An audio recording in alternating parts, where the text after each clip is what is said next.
Guys, आज मैं आप लोगों के लिए आप लोग की हिंदी स्टोरी बड़े घर की बेटी की समरी लेकर आई हूँ। बड़े घर की बेटी एक संयुक्त परिवार की कहानी है। बेनी महादेव सिंह गांव के जमींदार और नवनदार थे। उनके दो बेटे थे। बड़े का नाम श्रीकंठ सिंह था और छोटे का नाम लाल बिहारी सिंह। श्रीकंठ सिंह ने बीए करके एक दफ्तर में नौकरी कर ली थी। छोटा लड़का दोहरे बदन का सजीला जवान था।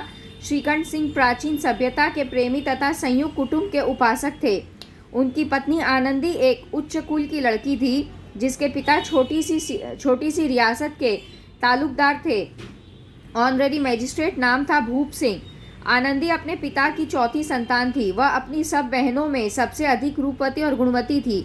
उसका विवाह श्रीकंठ सिंह से हुआ था। थोड़े ही दिनों में उसने अपने आप को ससुराल की परिस्थितियों के अनुकूल बना लिया था।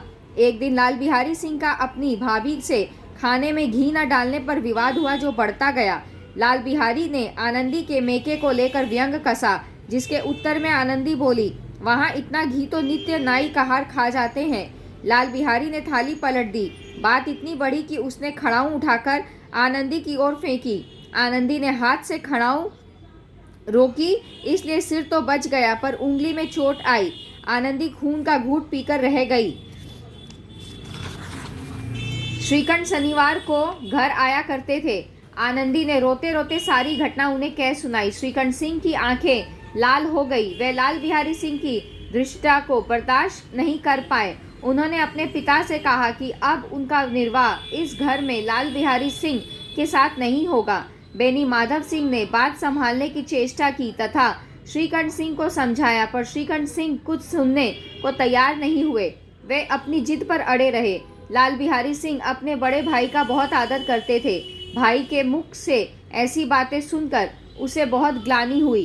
कोठरी में जाकर कपड़े पहने, आंखें पोंछी और आनंदी के द्वार पर आकर कहा कि जब भैया मेरा मुंह ही नहीं देखना चाहते तो मैं इस घर से चला जाता हूँ। फिर कभी मुंह न दिखाऊंगा।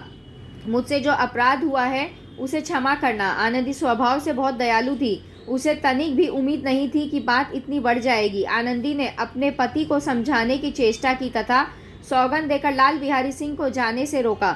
श्रीकंठ सिंह का हृदय भी पिघल गया और दोनों भाई गले मिले। गांव में जिसने भी यह वृतांत सुना, उसी ने आनंदी की उदारता को सराहते हुए कहा, बड़े घर की बेटियां ऐसी ही होती हैं।